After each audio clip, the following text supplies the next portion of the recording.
What blind date was so terrible that it made you swear off women for life? I was just getting out of a long relationship when my boss's sister decided to set me up with one of her coworkers, Susan. So she gives me Susan's number, and after a lot of hesitation, I decide to give her a call. She sounds pleasant on the phone and is very open and flirtatious. I ask her if she wants to go get some coffee, and she agrees. We plan to meet at her parents' house in a couple of days and then head out for coffee from there. In the 2 days between making our plans and the actual date, she starts sending me affectionate text messages that always address me as sweetie or hun. I figure that she is just a very affectionate person and try not to read too much into it.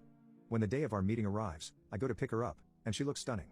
She's a drop-dead gorgeous blonde with a great tan and a nice figure. I, on the other hand, consider myself a bit of a schlub, so I can't believe my luck. As we're getting ready to leave, she suggests taking her car instead of mine. She says it would make her feel more comfortable. Being a good guy, I understand her reasoning and agree. This decision would later come back to bite me. We start driving, and she suddenly tells me, I'm not really in the mood for coffee. Let's get some drinks. Now, I'm not much of a drinker myself. I enjoy smoking Mary Jane, but alcohol has never appealed to me. However, at this point, I decide to go along with it and agree. 15 minutes later, we find ourselves in a brewery and sports bar called BJ's. Anyway, I stick to soda while Susan decides to take things slow by ordering an F. Kirk cocktail to start. Soon enough, we're hitting it off and having a good time. I open up to her about growing up with a terminal illness, and she shares her experience of overcoming a variant cancer. We discover that we have some common interests in movies and hobbies. Everything is going well until she has her third drink. Damn it, she hisses, ducking down. What? I ask, confused. You see that guy over there? In the booth with the girl in the blue dress? I see the person she's referring to. Well, she continues, I sorta used to sleep with him. I'm taken aback by her blunt honesty. She goes on to explain how she lets people use her as a means to cover up her insecurities. Next thing I know, she's opening up to me like a Mopra. She talks about how she self-harms and rolls up her sleeve to show fresh bandages. She goes on about how she has attempted to unalive herself in the past.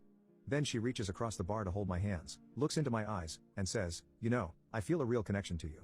Just then, her phone goes off. She checks her phone and tells me it's a text from her ex-boyfriend, who is in the Marines and is shipping out the next day. Apparently, he's coming over to meet us so she can say goodbye. This time, I realize I don't want to get involved with someone who's so unstable. I also realize that we took her car, she's now drunk, and we're in an unfamiliar neighborhood. I feel trapped. Soon enough, the ex-boyfriend shows up. He's a big beefy guy in his Marine uniform. Susan starts flirting heavily with him and ignores me. She's already on her 6th or 7th pink panty dropper cocktail. It turns out the ex-boyfriend is also involved in recruitment. Ever think of signing up? He asks me, taking in my nerdy 5'6" frame. Nope, I answer, I have a medical condition. Oh yeah? He asks, what is it? Susan starts to answer for me, he has cystic fibrosis. I cut her off, I'm allergic to bullets. He doesn't seem impressed, but the drunk woman at the next table shoots vodka out of her nose. Soon, Susan and the beefy Marine go outside to have a cigarette, leaving me to watch the table. I just want to get the hell out of there. I should mention at this point that Susan's day job is as a behavioral therapist for autistic kids. Her supervisor is my boss's sister, and I happen to know that Susan is expected to be at work by 6 a.m. I know this because Susan told me, and my boss's sister also warned me to take care of Susan.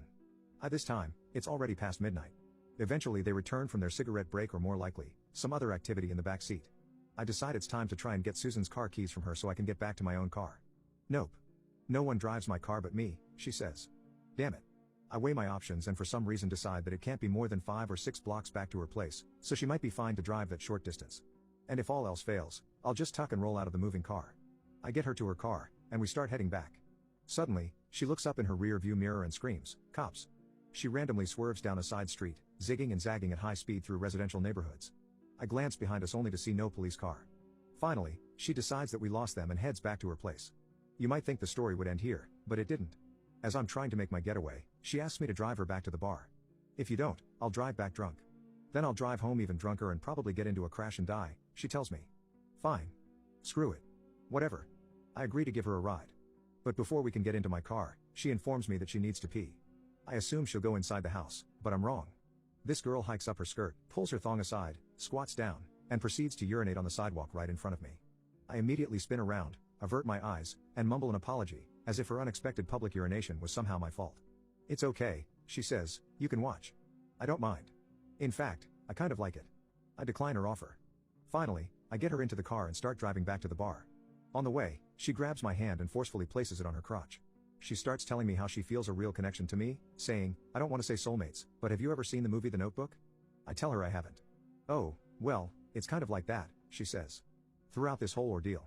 Feel, as my hand is in her crotch. All I can think is, ew, she didn't even wipe. Then she says something that's perhaps the icing on the crazy cake.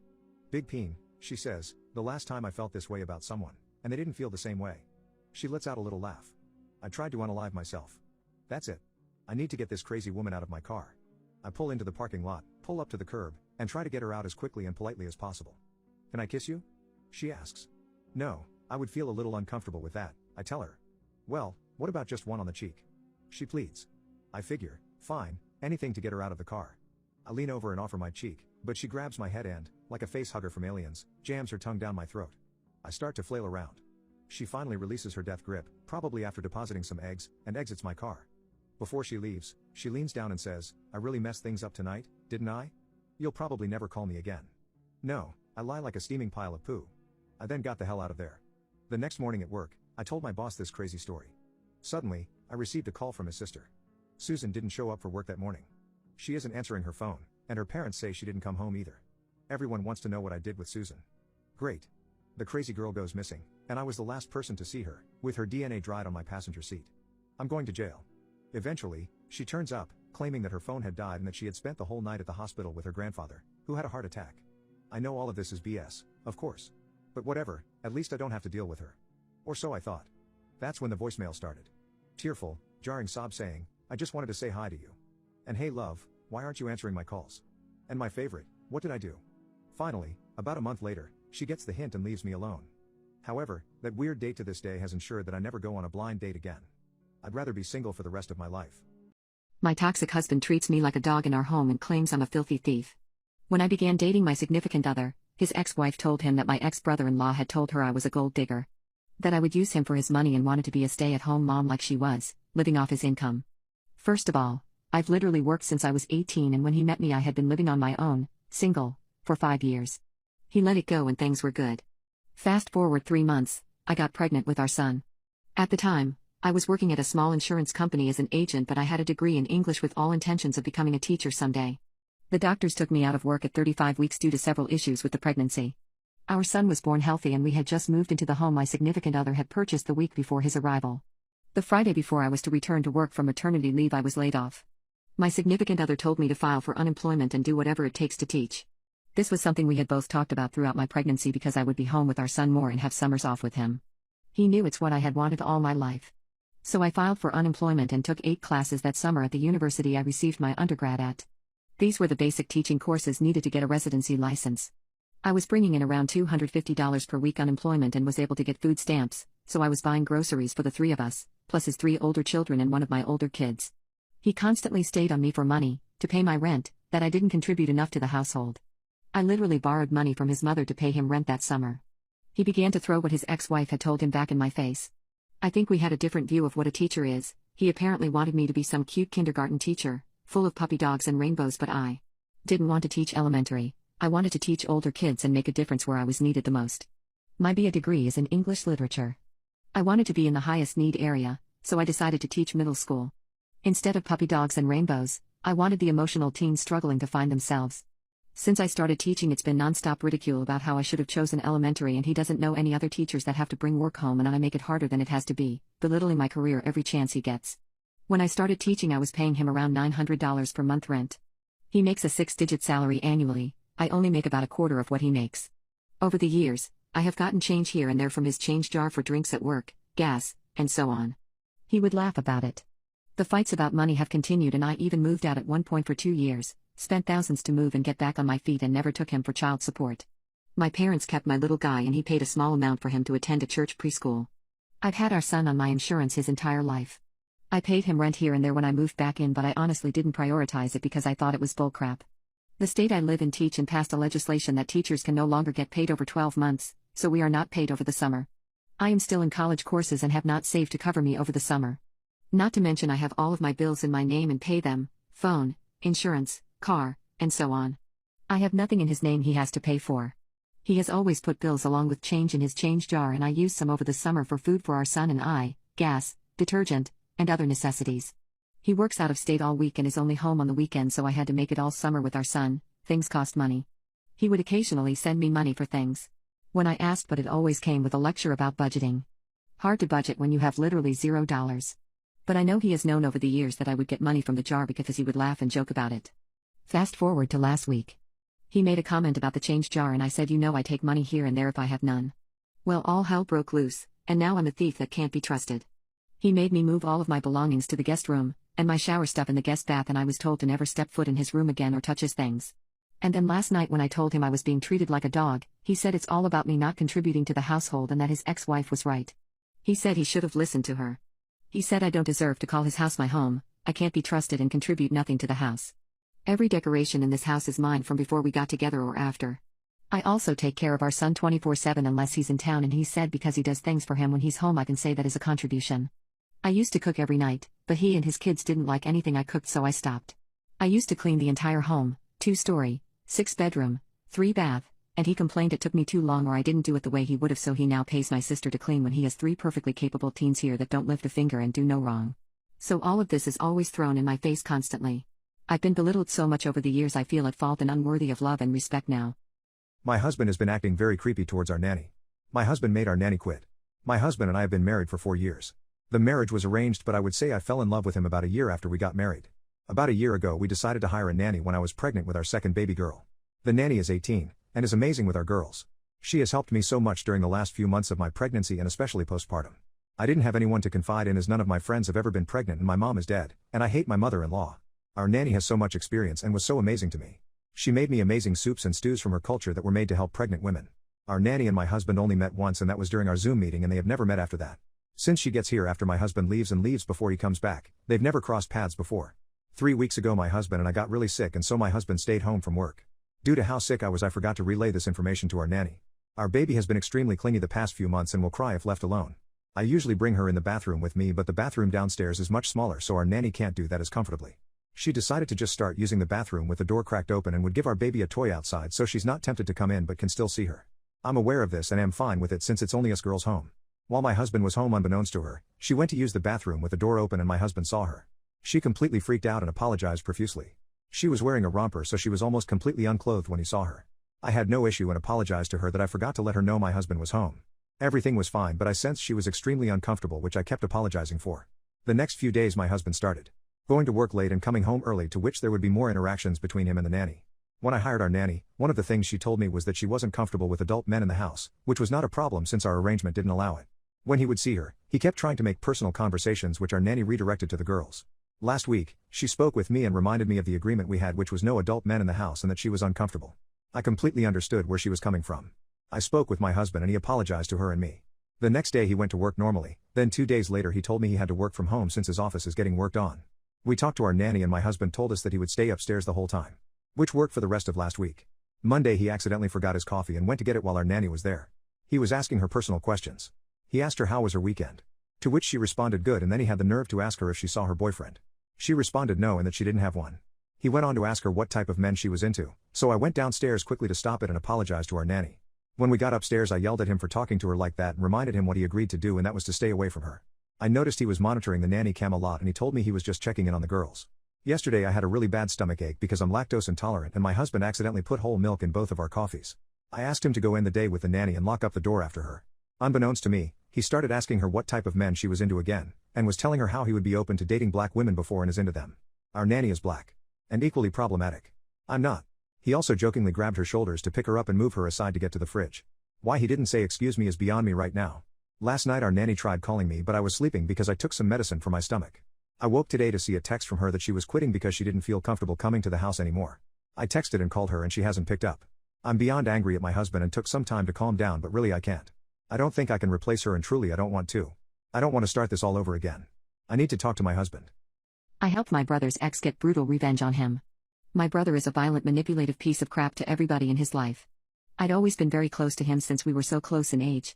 For a long time I deluded myself into thinking his crappy actions were acceptable. I mean, all older siblings lay hands on their kid siblings, right? About 6 months into us living together, he started bringing his new girlfriend around, and about another 4 months later we all moved into a new apartment together. I got along great with his girlfriend, we had pretty similar personalities, so banter came easily. I still talk to her regularly even. However, my brother was never a good boyfriend, he burned through women all the time, but of course all of them are the crazy ones, right? You'd think that would be different if he was willing to sign a lease with this girl, but far from it. They fought all the time, to the point that I would just leave the apartment to go on a walk with my dog for a few hours anytime I could feel the tension about to boil over. There was even an incident where he tried to run her over with his car.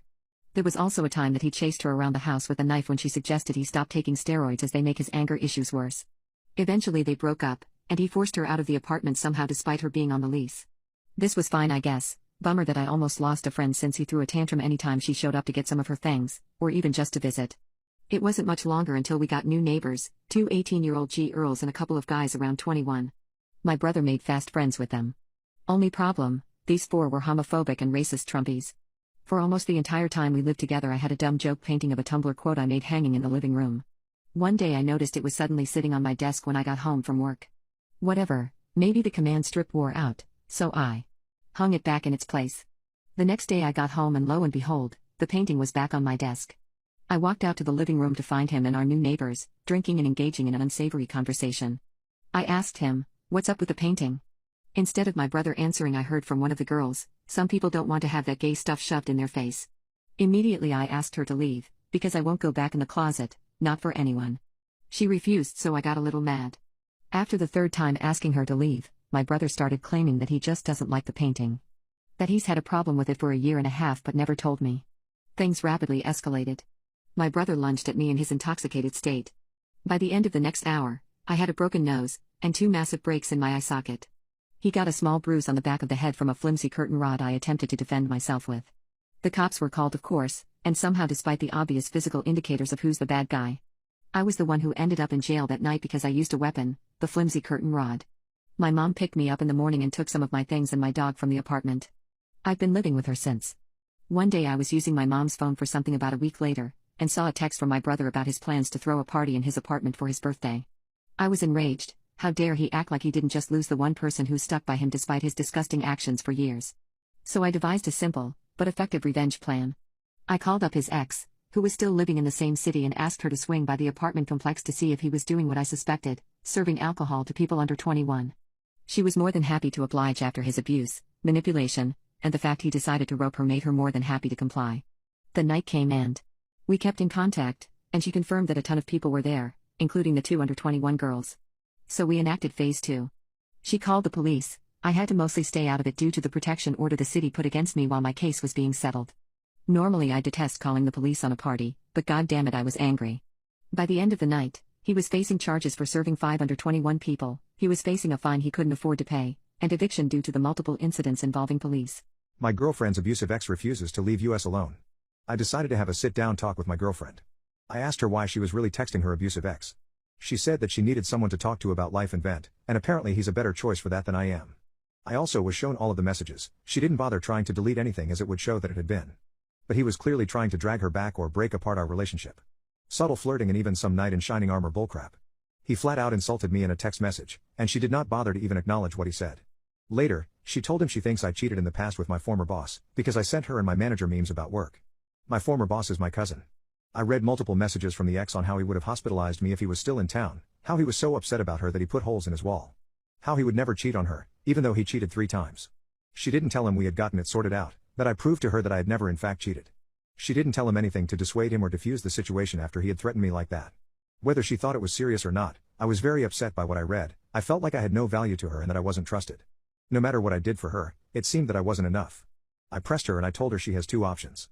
She cuts him off and we go to therapy, or she can continue to have her chats with him and I walk away. Honestly, I should have just ended it myself, but I was curious as to what she would do. But it's over. She refused to cut him off, saying her only chance to talk to his child again is by talking to him.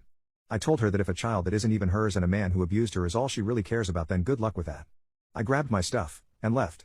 I then let my emotions get a hold of me. I called her parents and ended up telling them we've split. They're great people. They told me they're sorry that things turned out the way they did. They've even invited me out for dinner Friday, just me and them, so I can get some of my tools I've loaned them and to talk more about this. I thought about declining their offer to dinner, but her mom is too sweet for her own good. And her dad and I always have a blast having a drink together. So I'm going on Friday. I've doubled down on my decision. Update 2, my girlfriend's abusive ex refuses to leave us alone. Emily has tried contacting me nonstop, from calling to messaging me, begging me to talk with her and work things out. I replied only once, saying that I gave her a chance to work this out, to compromise and go to therapy together. Only for her to refuse and choose her ex and his child, who has never really loved her, over me. Apparently yesterday he cut contact with her, blocking her on everything, and honestly, I saw it coming. But he'll probably do it all over again when she finds a new guy. She's a wreck and I pity her somewhat, but she's made her bed and it's time for her to lay in it. I told her that there will be no second chance, that I was finished the moment she made her values clear and again suggested she get therapy. I wished her the best and then deleted her off my phone and anything else she was on. I went out to dinner with her parents last night, and it was actually a good time with them. Her parents were kind yet to the point. Her parents told me not to mince words or leave bits out and just tell them exactly what had been going on. I tried to tell them that while I respect them, that I did not want to drag them into our relationship problems and wanted there to be no issues with them and their daughter. Well, her dad told me they had already had a long talk with Emily, and regardless wanted to hear my input. So we talked. I told them about her ex and his kid, his threats, him trying to break up our relationship. Her lying and hiding his messages. I told them I gave the choice and what she chose. I insisted to them that they take her to seek professional help, that if she keeps this up she's going to tear herself up, and any future relationship. I want her to be happy someday, but it just won't be with me. I'm tired of the lies and deceit. I just want to move forward and live my life. And I hope she can do the same. Their response was not exactly what I expected. They apologized to me for her actions, that they were disappointed that things turned out as they had but supported my decision to walk away from her. I won't lie, I had expected them to ask me to talk to Emily and try to move past it. But there was not even an inkling to that. Her mom came and gave me a hug, but her dad just seemed dejected. I'd never seen this man look this way, and it felt like a punch to the gut. It hurt seeing him like that knowing there was nothing I could do. We ended up just sitting there in silence for a minute before he decided to order a round of shots. A round turned into two, and that seemed to help relax everyone as we started chatting about my future plans, their retirement, goals and hopes. We were out for 3 hours. Chatting as if we were just normal people. I had a great time, even while it hurt. We cried a few times, we also laughed, and remembered past times when we'd make a fool out of ourselves. When we were about to part ways, her dad gave me a bone-crushing handshake, and a hug which her mom ended up joining in. This man has never hugged me, so I was really caught by surprise.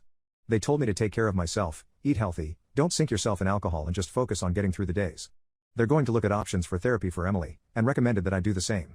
They handed me a bag with my tools, said they're going to miss me, but wished me the best. I gave them my goodbyes and we parted ways. Edit, last night I got drunk and texted Emily to come over. She did and we boned.